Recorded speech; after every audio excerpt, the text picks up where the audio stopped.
Nosso palestrante, o Décio, é natural de São Paulo, trabalha como médico cirurgião geral e professor universitário, além de escritor e palestrante. Lembrando que, para quem ainda não conhece o trabalho dele, algumas obras podem ser encontradas aqui na nossa livraria do evento. Agora, claro, depois da palestra. Com vocês, Dr. Décio. Boa tarde. Comeram bem, todo mundo tranquilo, prontos para um desdobramento relaxante. Vamos ter aí uma discussão sobre genética. Eu vou falar alguma coisa para vocês sobre o que é a genética, o que é epigenética, que é uma questão relativamente nova hoje na área da ciência, e o que isso tem a ver com a nossa visão de mundo, de ser humano e assim por diante, tá? Então, nós vamos falar sobre esse assunto que hoje já está morto e sepultado, o determinismo genético.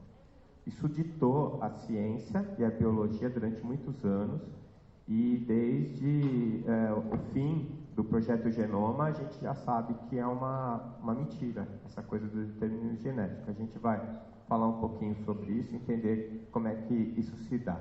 Vocês já ouviram falar do Mendel, né?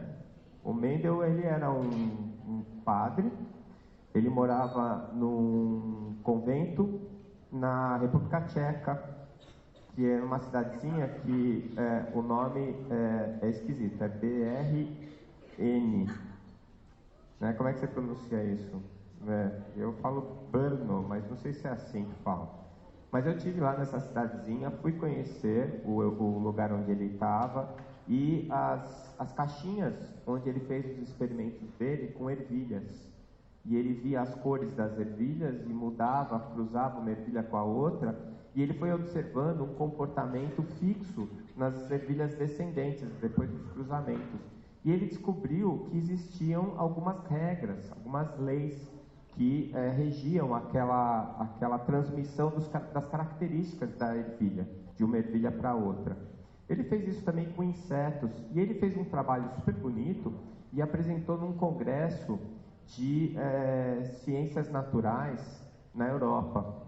Na época, o pessoal achava um absurdo, porque ele misturou biologia com matemática, porque ele fez estudos estatísticos. Olha só como é a vida, né? Hoje em dia você faz uma tese e não coloca análise estatística, os caras nem leem. Naquela época não leram porque tinha, né? E ele ficou bravo, sabe o que ele fez? Ele voltou lá para Brno, se enfiou lá dentro do convento e nunca mais saiu. Né? Então ele foi um espírito que fundou a biologia, fundou a genética, e ninguém nunca ficou sabendo disso, até que um francês chamado Hugo Marie de Vries descobriu o trabalho do Mendel, fez uma análise do trabalho, repetiu o experimento e viu como era genial o que o Mendel tinha feito. E aí publicou. Nessa altura, já em 1900, as coisas já estavam diferentes, e o pessoal achou aquilo genial e fundou-se, né, a genética dentro da biologia. Eu não sei se alguém sabia dessa história, né, mas é interessante a gente entender, tá bom? Esse espírito aqui, ele está encarnado, eu até conheço ele. Ele continua do mesmo jeito, nervoso, e fica com raiva porque as pessoas não dão ouvido para o que ele fala. Mas ele é um cara genial, continua sendo genial, né? Aí, a genética, ela foi evoluindo a partir das observações do Mendel, até que a gente chegou num momento em que houve o entendimento das estruturas celulares que faziam a herança genética, que transmitiam a herança genética, o reconhecimento dos cromossomos, depois dos genes e, finalmente, da molécula da vida, que era chamada assim, né, que foi descoberta, a sua estrutura foi descoberta por Watson e Crick em 1953. Nessa época era assim, finalmente a ciência já entende o que é o ser humano, esse negócio de religião acabou e as pessoas nada mais são do que os seus genes. Então, quando a gente souber todos os genes, a gente entender como é que eles funcionam, a gente vai saber o que é a vida, o que é o ser humano e assim por diante. E nessa época existia esse pensamento de que cada gene produzia uma característica que era produzida por uma proteína. Então é assim, o gene, na verdade, o que ele faz? O gene, ele é um livro de receita. Uma receita para produzir uma proteína. Só que ele é só o livro de receita. A cozinha, ele está dentro do núcleo. Tá? É onde fica a gaveta com o livro de receita. A cozinha, para cozinhar o bolo, para fazer a proteína, é no citoplasma. Então é assim, alguém tem que pedir lá no núcleo qual a proteína que tem que ser feita. Aí, essa proteína produz uma cópia da receita, que é o RNA mensageiro. Ele sai do núcleo, vai para o citoplasma da célula e lá ele cozinha a proteína com o ribossomo. Ali é que vai acontecer a produção da proteína. Então, o gene lá no núcleo é só informação. Ele não faz nada lá, né? Eu tenho uma visão que eu uso hoje, que eu acho que é bem fácil da gente entender. Os genes são os apps do seu celular, né? Você abre o teu celular, aparece um monte de figurinhas, são os ícones, não é assim? Cada uma delas é um programinha, tem uma mensagem ali, uma informação. Ele só vai acontecer, aquele programa só vai se desenrolar se você apertar o botãozinho, não é assim? Aí você vai fazer acontecer. Vocês são mais novos, não devem ter esse problema. Eu tenho medo de alguns apps que eu não sei o que significam. E eles são mais bonitinhos, geralmente. E às vezes eu me arvoro a apertar e depois ele fica mandando umas mensagens que eu não sei o que significa. Geralmente termina mal aquilo. Eu termino com o celular travado, né? Então eu aprendi a tirar aqueles apps da primeira página. Eu vou jogando eles num lugar lá que para entrar é mais difícil. E assim eu não corro o risco de apertar sem querer, dele acionar quando eu ponho no bolso, né? É igualzinho. Então é assim, quando você encarnou, você ganhou um celular com os apps que vieram do seu pai e da sua mãe. Tem 2 grupos de apps lá, que são os genes.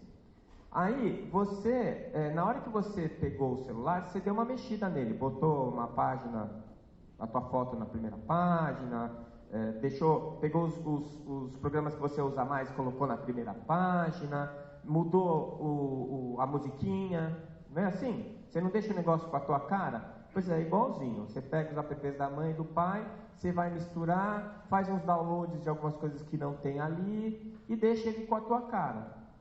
E aqueles apps que você não gosta, não dá para apagar. Você joga nessa página que fica lá distante. Então você tem lá no teu núcleo um monte de programas de computador, um monte de apps, ou um monte de receitas de proteínas. Tá legal? Só, mais nada. E a gente achava que isso aí era uma pessoa, era um ser humano, era uma inteligência. Não é, né? Não é. Muita gente ainda hoje acha que o núcleo da célula é o cérebro da célula. Também não é. Sabe como é que a gente desconfiou disso? Quando você tira o núcleo da célula, ela fica viva até 3 meses. E sabe por que ela morre? Porque quando ela precisa renovar a proteína, não tem a receita. Ela não sabe como fazer. É por isso que ela morre. Então, o núcleo não é o mais importante. O mais importante está no citoplasma. Quem disse isso foi André Luiz, a primeira vez, no Evolução em 2 Mundos. Naquela época, a gente estava em pleno determinismo genético. Tá? Então, era assim, nessa época. Se você tem um gene que vai fazer você ser chato, você vai ser chato. Você não tem como fugir disso, porque o gene determina isso para você.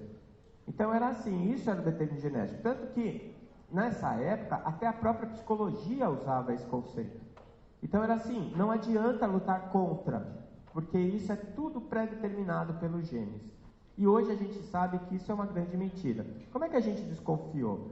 A gente desconfiou porque era assim, fazendo mais ou menos uma comparação de alguns animais que a gente já sabia quantos genes tinha, a gente calculava que para o ser humano ia ter que ter pelo menos uns 100 mil genes. Pelo menos. Para justificar o quanto que a gente, né, é mais desenvolvido que outros seres vivos. Vou dar um exemplo simples. Um pé de milho. Você e o pé de milho. Quem você acha que é melhor? Você ou o pé de milho? Né? Não sei. Talvez para fazer pipoca ele é melhor. Mas assim, se você quiser que o pé de milho resolva uma equação de segundo grau, não vai dar. Concordam comigo? Tá, então, já que o pé de milho é tão menos capaz do que você, quantos genes tem um pé de milho? Quantos genes você tem que ter? Vocês sabem quantos genes tem um pé de milho, mais ou menos? 30 mil.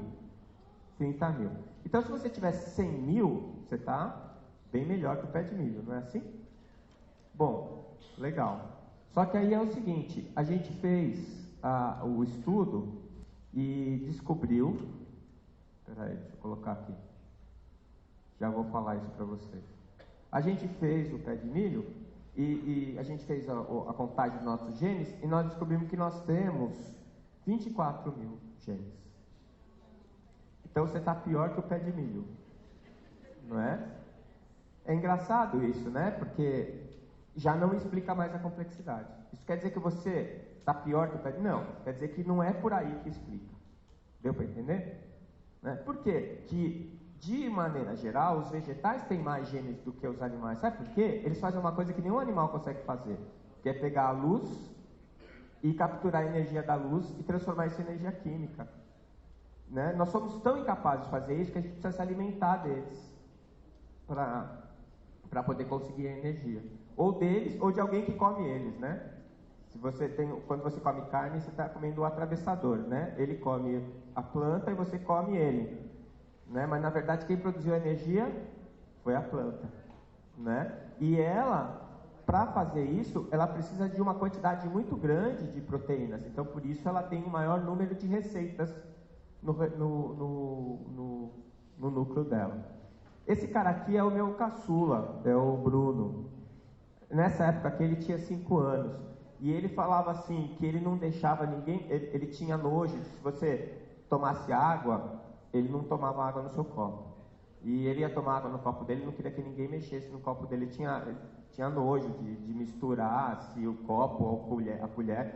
E um dia eu falei assim para ele, eu falei, Bruno, por que você está preocupado com isso? Ninguém é doente aqui em casa, não se preocupa. Ele falou, não, eu tenho o gene da teimosia.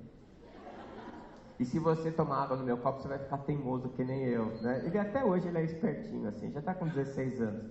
Mas até hoje ele tem essas tiradas, né? Então, foi uma sacada do determinismo genético, né? Apesar de ele ter 5 anos, ele estava nessa. Outra coisa que chamou muito a nossa atenção são os gêmeos homozigóticos.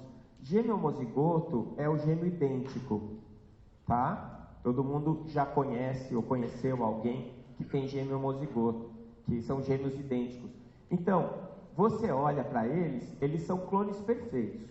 Não sei se vocês sabem, quando a gente clonou a ovelha Dolly, a gente, né, nós seres humanos, quando clonaram a Dolly, eles pegaram uma ovelha, tiraram o núcleo dessa ovelha, da célula dessa ovelha, colocaram numa célula reprodutiva de uma outra ovelha. E aquela célula se multiplicou, e a ovelha que deu origem dessa clonagem, ela era exatamente igual a Dolly, que foi a ovelha que doou o núcleo. Que o núcleo é exatamente igual, os genes são exatamente iguais no núcleo. Só que tem um outro cromossomo, eu não sei se vocês sabem disso, que está no citoplasma dentro da mitocôndria. Alguém sabia disso? Esse cromossomo mitocondrial, ele não era igual. Não era igual, o da Dolly e o da ovelha nova. Então ela não era um clone perfeito, tá certo? O que acontece? Acontece que se você pegar um gêmeo homozigótico, eles são biologicamente a mesma pessoa. Só que eles são diferentes. Então quem conhece sabe, a voz fica diferente, às vezes um fica mais alto que o outro, e principalmente, impressão digital é diferente. Cada um tem a sua impressão digital. Marcas de nascença é diferente. Às vezes um tem umas marcas de nascença, o outro tem outra.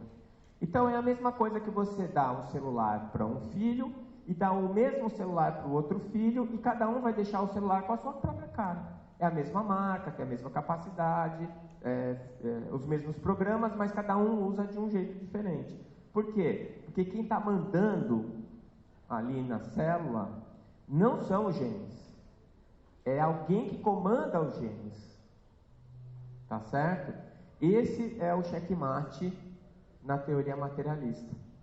Porque não dá para explicar a própria genética só com os genes, só com o DNA, né? Então, esses clones perfeitos, eles não são iguais, são diferentes. A pergunta que é feita é a seguinte: por que ou como eles são diferentes?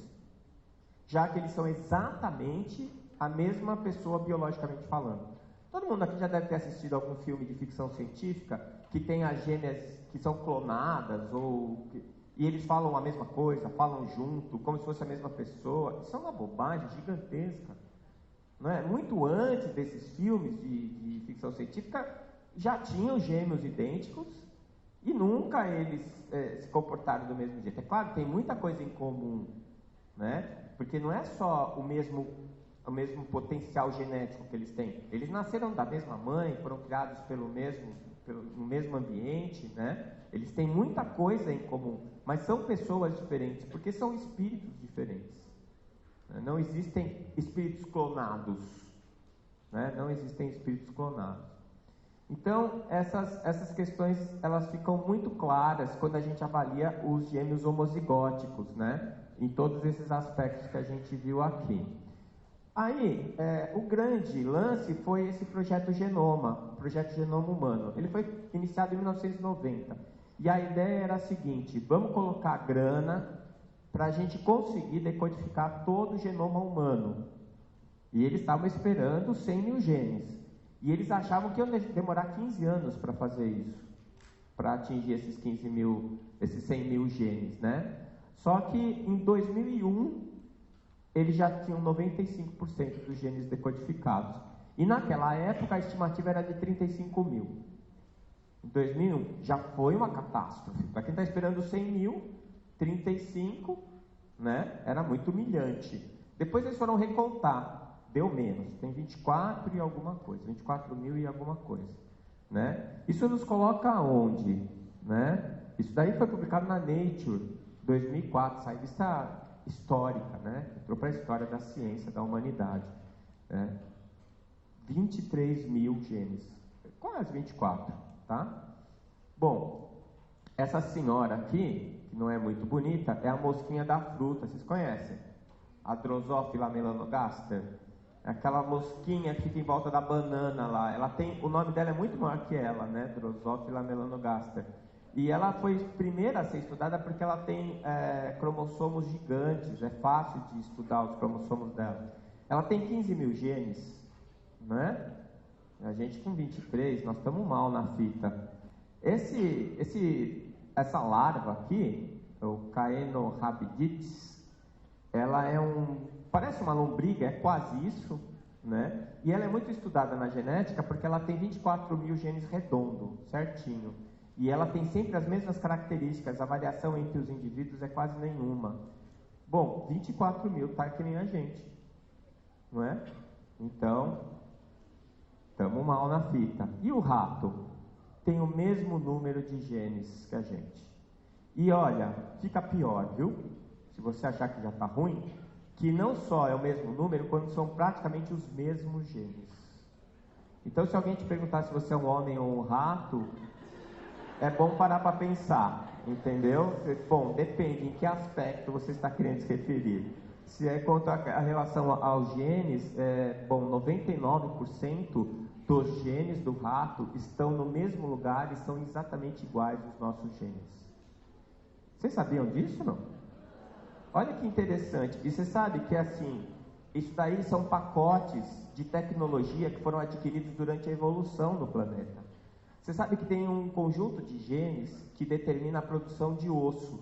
Então, quando você vai pegar o primeiro vertebrado da escala filogenética, ele tem aqueles genes, tá? Aí você vai vendo os outros animais da escala filogenética que também são vertebrados, todos eles usam o mesmo pacotinho de genes. Os nossos 24 mil genes, a maior parte deles está nas bactérias.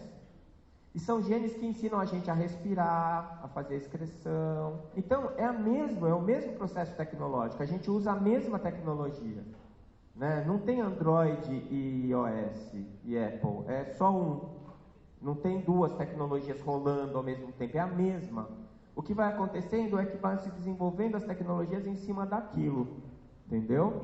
Então, as células, isso eu já falei, né, que elas sobrevivem sem o núcleo. Então a gente foi chegando à conclusão de que os genes não são tão importantes assim, que eles não determinam quem você é, apesar deles influenciarem bastante. Então, não é cada gene é uma proteína, cada proteína é uma característica. Até porque nós descobrimos o seguinte, a diferença básica, um macaco, um chimpanzé, por exemplo, o ser humano, a diferença do nosso genoma é um pouquinho maior que 1%. Um pouquinho maior que 1%. Um chimpanzé é praticamente igual a gente, geneticamente falando.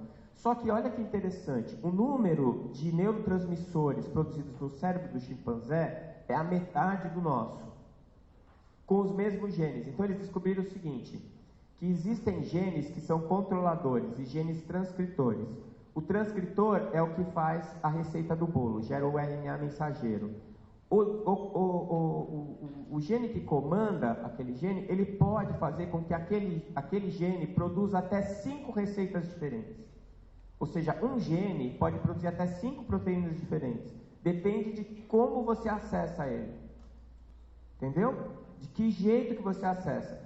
Então, essa possibilidade da gente abrir o leque faz com que nós tenhamos a nossa capacidade maior do que a de um chimpanzé, mesmo tendo a mesma maquinaria, a mesma estrutura.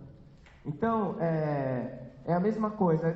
Não sei se é da época de todo mundo aí, mas teve uma época que o Rubinho Barrichello e o alemão, o Michael Schumacher, eles corriam no mesmo carro, na Ferrari. Era a mesma Ferrari, o mesmo motor, a mesma equipe, só que o Schumacher foi 5, 6 vezes campeão e o Rubinho nenhuma.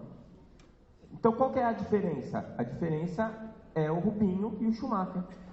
Então, por exemplo, a gente tem alguns genes que a gente chama de oncogenes. Os oncogenes são genes que geram câncer. Então a gente conhece alguns deles. Por exemplo, eu vou falar um da minha especialidade, o HLA-B27. O HLA-B27 é um gene que provoca câncer de intestino. Bom, pelo determinismo genético era o seguinte, você tem o HLA? Tenho, então você vai ter câncer de intestino. Não tem saída, não é? Só que a gente viu o seguinte, que tinha paciente que tinha o gene e não tinha câncer, e tinha paciente que não tinha o gene e tinha câncer. Aí fala assim, então o gene serve para quê? Bom, se eu apertar o gene, ativar ele vai gerar um câncer. Mas não é só através dele que eu posso ter o câncer. Entendeu? E ele não é porque eu tenho o app no meu celular que ele vai ser ativado. Eu preciso ir lá, apertar o botãozinho. Né? Então eu posso muito bem ter o gene aumenta a minha probabilidade de ter câncer. Então, hoje a gente faz assim, se alguém da tua família teve câncer de intestino, o pai, a mãe, o irmão, a irmã, o avô, a avó, vai fazer colonoscopia, porque você tem uma grande chance de ter câncer de intestino. Né? Isso significa que você vai morrer de câncer de intestino? Não. Significa que você vai ter câncer de intestino? Não. Significa que a tua chance de ter é maior do que a população geral. Porque você tem um app lá, no teu núcleo, querendo, né, fazer esse programa de se desenvolver. Isso é a expressividade gênica. E nós controlamos esses genes? Nós somos capazes de ligar e desligar esses genes? Somos. É aí que entra a epigenética. Tá? Então, o determinismo genético falava o seguinte, gene é gene, se você tem, ferrou. Não tem como mudar. O que o gene falar, vai acontecer. Aí a gente descobriu que não era bem assim. E hoje a gente sabe o seguinte, que tem lá o gene, que ele pode ou não se expressar, que tem como eu bloquear o gene ou como ativar o gene, e que isso acontece com o comando externo da célula. Deu para entender? Quer dizer, alguma coisa que não é da célula pode ligar ou desligar esse gene. Isso é chamada epigenética. É o que está acima da genética e altera a genética. Isso foi estudado inicialmente em animais unicelulares, e isso mostra que existe uma influência do meio ambiente na célula, tá? Só que aqui é o seguinte, né? É o liga e desliga dos genes. Aqui é o seguinte, não tem modificação da estrutura, mas tem da função, né, de como funciona. Deixa eu pular isso aqui.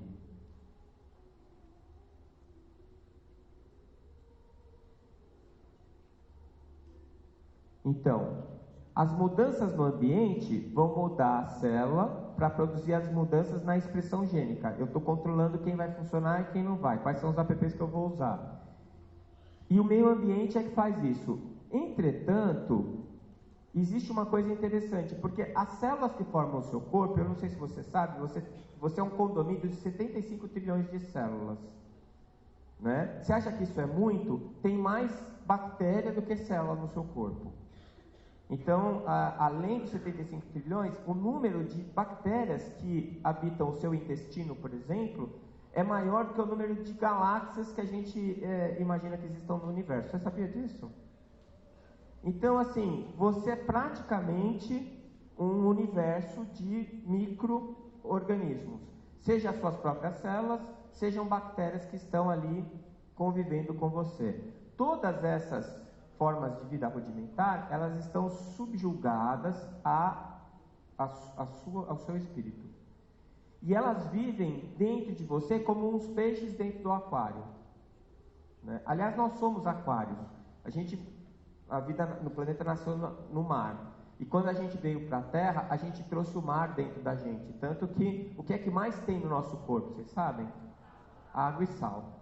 Sódio, potássio, que é sal, e água. Né? Você nasce com 80% de água, quando você está velhinho, é 60%. Por isso que a gente desidrata, dá uma enrugadinha, né? Porque fica com menos água. Então, nessa hora, você está perdendo água, mas onde é que tem água e sal? É no mar. Tanto que os fisiologistas, eles chamaram isso de mar interior. Esse cara aqui é o Claude Bernard. Claude Bernard é o pai da fisiologia. Ele foi um dos que falou do meio interno, que é o meio ambiente interno. Então, o mar interior é o mar onde estão inseridos as células do seu corpo. Você é o aquário, a tua pele é o vidro, a água que está lá dentro é o meio ambiente e as células que estão dentro são os peixes. Para que esses peixes fiquem vivos e saudáveis, você precisa ter alguns mecanismos para manter a água do aquário saudável. Então, se você tem um aquário na sua casa, você vai botar alguma coisa para oxigenar a água, não vai? Então, a gente tem o sistema respiratório. Você tem que colocar comida, não tem? Então, a gente tem o sistema digestório. Você vai precisar controlar o nível de amônia, senão os peixinhos vão morrer. Então, você vai ter que ter um filtro biológico. A gente tem o nosso sistema excretor. Então, é assim, quanto menor o aquário, mais difícil cuidar dele. Quando a gente vai começar, geralmente quer começar com o aquário pequeno. Ao contrário, se você não sabe nada, pega um aquário grande. Por quê? Porque quanto maior o volume, menor a variação. O que é que varia mais? A água do lago ou a água do mar? Do lago. O mar o nosso planeta aumentou 1 grau Celsius de temperatura, ao caos que está. 1 grau. Então, você pega um peixe de água salgada, ele está acostumado a uma estabilidade do meio ambiente dele, né? E essa estabilidade foi chamada de homeostase. Homeostase é você manter a estabilidade do meio ambiente. Pois bem, as células do nosso corpo, elas estão dentro desse aquário. Esse meio ambiente é o meio interno. Esse meio interno tem que ficar estável para elas ficarem saudáveis. Só que este meio ambiente é também quem pode influenciar os genes dessas células por um mecanismo epigenético. Então, hoje já se encontra artigos científicos que falam que as emoções são capazes de modificar os seus genes. Então, o liga e desliga dos seus genes, você escolher os apps que vão funcionar no seu celular ou não, dependem também do que você sente, do que você pensa, né? Em última análise, do que você é como pessoa. E isso daí hoje é uma coisa que está sendo colocada cada vez mais forte dentro da biologia, que está fazendo com que a gente saia do paradigma materialista, que falava do determinismo dos genes, para ir para um paradigma que a gente chama de espiritualista, mas que está aparecendo na academia com o nome de paradigma pós-materialista. né? Que fica mais bonitinho também, para não dizer que é espiritualista, que tem a ver com religião. Então, para não criar anticorpos, eles estão usando esse nome. Paradigma pós-materialista. Então, dentro desse paradigma pós-materialista, a gente percebe o seguinte: o paradigma materialista estava errado? Não, o paradigma é uma ferramenta, não tem certo ou errado. O que ela fez? Fez a gente estudar a matéria. Foi ruim? Foi ótimo. Ela fez a gente chegar onde a gente está hoje. A gente conhece um monte de coisa, sabe um monte de coisa. Acabou? Não, ainda tem alguma coisa para estudar. Mas ela não está mais respondendo as nossas perguntas mais importantes. Para a gente responder essas perguntas, nós precisamos de uma ferramenta nova, um novo paradigma. E esse paradigma está apontado na direção do espírito. E é o que a gente tem chamado de pós-materialista. Tá? Eu espero que tenha sido o menos monótono possível falar sobre genética logo depois do almoço, né? E que tenha sido útil para vocês. Eu estou agradecido da atenção e estou à disposição para responder alguma questão. Tá? Obrigado.